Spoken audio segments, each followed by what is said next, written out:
Y le damos los buenos días a Gerardo Caetano. ¿Cómo estás, Gerardo? ¿Qué tal? ¿Cómo estás? Bueno, acto del PIT-CNT se inició con polémica respecto a quiénes iban a ser los oradores. Finalmente se resolvió que fuera Fernando Pereira. Esto se resolvió por mayoría.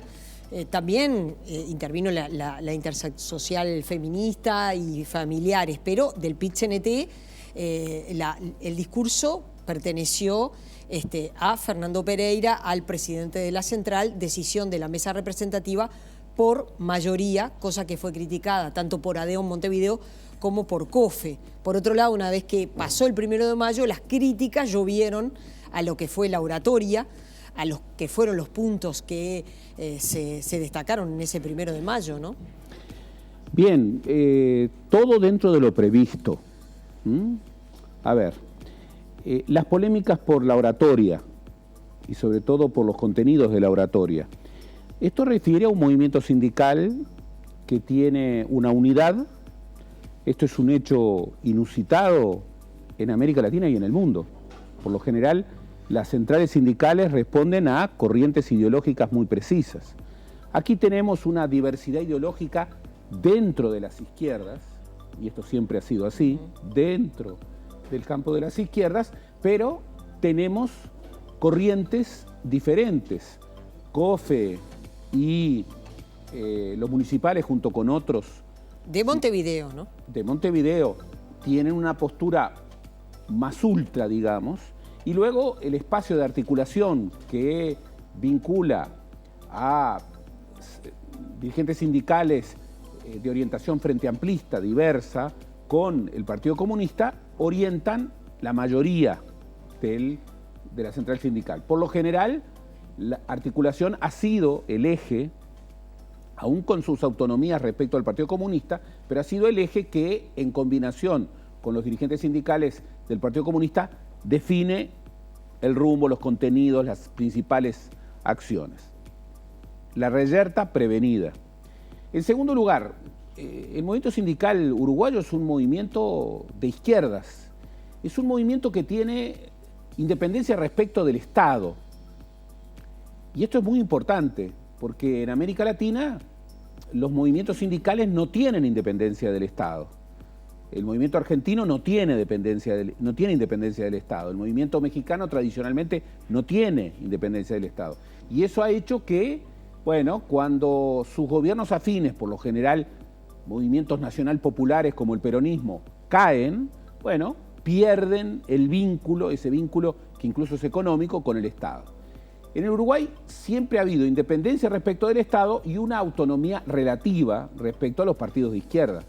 Si tú sigues la trayectoria de la creación de las centrales sindicales, verás que tienen inspiración de izquierda. Sí, efectivamente. Anoche en Tripaliare, el programa que conduce mi colega Fernando Blanco, en una entrevista con Fernando Pereira, él decía: el movimiento sindical en el Uruguay se formó a la luz del movimiento anarquista, los progresismos de los partidos tradicionales, la izquierda uruguaya. Dijo, sí, efectivamente, somos de izquierda, no adherimos a la derecha. No, y en ese sentido, tú sigues la historia del movimiento sindical. Bueno, 1905 la primera central sindical, la Federación Obrera Regional Uruguaya, de inspiración anarquista. 1923, como consecuencia de la ruptura de la Revolución Rusa, la USU, la Unión Sindical Uruguaya, de inspiración anarcosindicalista. 1929, la Confederación General del Trabajo del Uruguay, de inspiración comunista. Y podríamos seguir. Y lo más relevante, el proceso de unificación sindical en la CNT, en el primer lustro de los años 60, fue también una convergencia de trabajadores sindicalizados de inspiración de izquierda. Uno podría decir, sí, pero las cámaras empresariales tienen otro tanto, y es así. Las cámaras empresariales, tradicionalmente, bueno, han tenido dirigentes de... los partidos tradicionales. Incluso de las derechas de los partidos tradicionales. La Federación Rural nació contra el vallismo y durante décadas, en la presidencia de la Federación Rural, creada en diciembre de 1915, se alternaban un año un herrerista, otro año un riverista. Un año un herrerista, otro año un riverista. Bueno, y hoy frente a la campaña, ¿qué es lo que vemos? Y lo mismo que vimos en la campaña anterior. El movimiento sindical va a ser un actor con independencia pero sin prescindencia y con apoyo al Frente Amplio.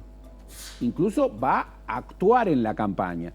Y las cámaras empresariales van a actuar en la campaña, como ya están actuando, en respaldo a la oposición y particularmente al Partido Nacional, que hoy es la opción respecto a la competencia del Frente Amplio.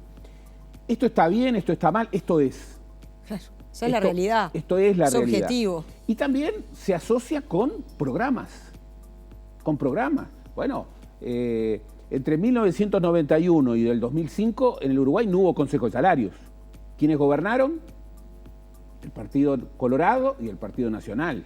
Bueno, a partir de 2005 no solamente hubo Consejo de Salarios, sino una política de crecimiento del salario real. ¿Quién gobernó? El Frente Amplio. Esto no quiere decir, porque el Frente Amplio ha debido enfrentar movimientos sindicales, huelgas, ha debido enfrentar críticas, pero no cabe la menor duda de que el movimiento sindical es un actor que respalda a los gobiernos frente amplistas y que las cámaras empresariales respaldan a la oposición. En esto hay cuestiones ideológicas, pero hay también cuestiones de intereses. En los gobiernos frente amplistas han habido y hay un conjunto de dirigentes sindicales que han pasado a formar parte de el elenco de gobierno. En el spot que utiliza el PIT-CNT para la promoción del acto del 1 de mayo, habla de las conquistas, de la legislación, de lo que se avanzó con toda esa legislación a partir de esta última década. Y las cámaras empresariales están pidiendo un cambio de gobierno. Y han planteado en un perfil fuertemente ideológico un conjunto de medidas que se asocian a los partidos tradicionales, a las propuestas de los partidos tradicionales, y que en algunos casos van más allá. Por ejemplo, Un solo Uruguay. Un solo Uruguay o la Cámara Nacional de Comercio y de Servicios tienen propuestas ideológicas firmes que no son correspondidas por ningún candidato, ninguno de los candidatos que realmente tiene chance. Luis Alberto Lacalle Pou ha dicho una y otra vez que va a respetar la existencia de los consejos de salarios y que se va a mantener el salario mínimo. Bueno, ya hemos visto que figuras que otrora revistaban y todavía revistan, pero no en el núcleo de Lacalle Pou, como Gustavo Licandro, viceministro bajo el gobierno de Lacalle Herrera, bueno, han planteado nada menos que en un foro como ADM que había que terminar con los consejos de salarios, que eso era una estructura arcaica, y había que terminar con la fijación del salario mínimo nacional. No hay nada nuevo, no hay nada nuevo. Claro, hay figuras que están allí en una situación intermedia como Richard Reed, que es una figura que ha marcado discrepancias fuertes con la conducción del movimiento sindical, que se ponen en una alternativa diferente. Claro, no era la postura que él tenía. Cuando estaba adentro. Cuando estaba adentro, sigue estando adentro la FOEB, pero cuando estaba en la conducción del movimiento sindical. Sí, la FOEB sí, pero él no. Él no, él no. Entonces, digamos, nada imprevisto, esto podrá gustar más, podrá gustar menos, pero acá hay algo muy importante que hay que reivindicar.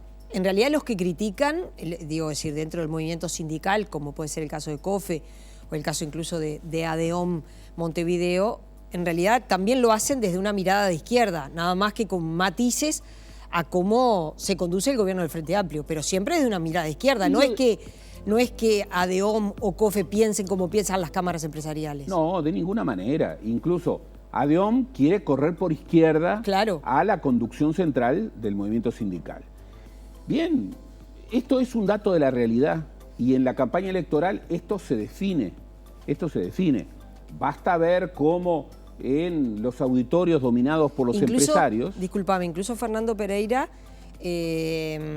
cuando saluda al intendente de Montevideo, Cristian Di Candia, le señala claramente, ahí en el acto, le señala claramente que el PIT-CNT no va a acompañar, por ejemplo, si hay un paro en el servicio de la limpieza, que exista la presencia de rompehuelgas. Es decir, El PIT-CNT no va a acompañar. Como no ha acompañado acciones de este gobierno frente amplista que no han satisfecho sus propuestas.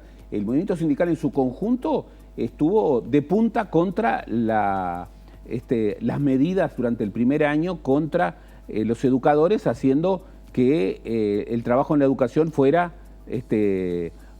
digamos, sometido a un decreto de esencialidad. Y en otras circunstancias. Sí, además ayer en esta entrevista Fernando Pereira señalaba que desde el movimiento sindical se esperaba que desde el gobierno del Frente Amplio se avanzara más sobre aquellos que son los propietarios de la riqueza. Bueno, ¿no? Digo decir. El movimiento sindical está planteando algunas propuestas que no son mayoritarias dentro del Frente Amplio. Veamos algunas. Está planteando la necesidad de una revisión de la política tributaria, claro, con incremento de los impuestos directos a los más acaudalados. Respecto a esto, al único candidato que he visto con propuestas en esta dirección Andrade, de manera clara es Andrade. Los otros evitan, por lo menos por ahora, hablar de cambios sustantivos en la política tributaria. Han planteado, bueno... Yo iría más lejos. Daniel Martínez y Carolina Cose, las veces que han estado acá y que le hemos preguntado si ellos consideran que tiene que haber más impuestos a los que más tienen, ellos dicen que no.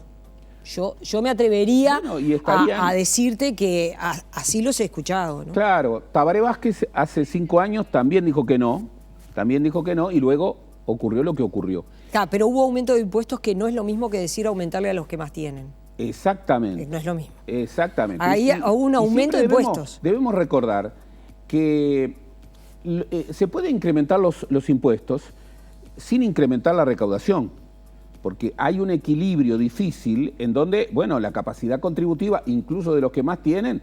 Ahora, acá el movimiento sindical, y esto estuvo en el discurso, lo dijo de manera muy clara. Si se quieren profundizar las reformas, si se quiere un nuevo impulso transformador, hay que incrementar, bueno, el gasto social y hay que incrementar la eficacia del gasto social. Bien, el tema es, ¿de dónde va a salir el dinero para incrementar el gasto social, para profundizar las reformas? Y frente a esto no se ha dado respuesta. No se ha dado respuesta. Y yo creo que también surge del discurso del 1 de mayo la idea de que más de lo mismo, cuidar lo logrado para un cuarto gobierno de izquierda, no va a tener el respaldo del movimiento sindical. El movimiento sindical está demandando más transformaciones, no solamente cuidar lo logrado.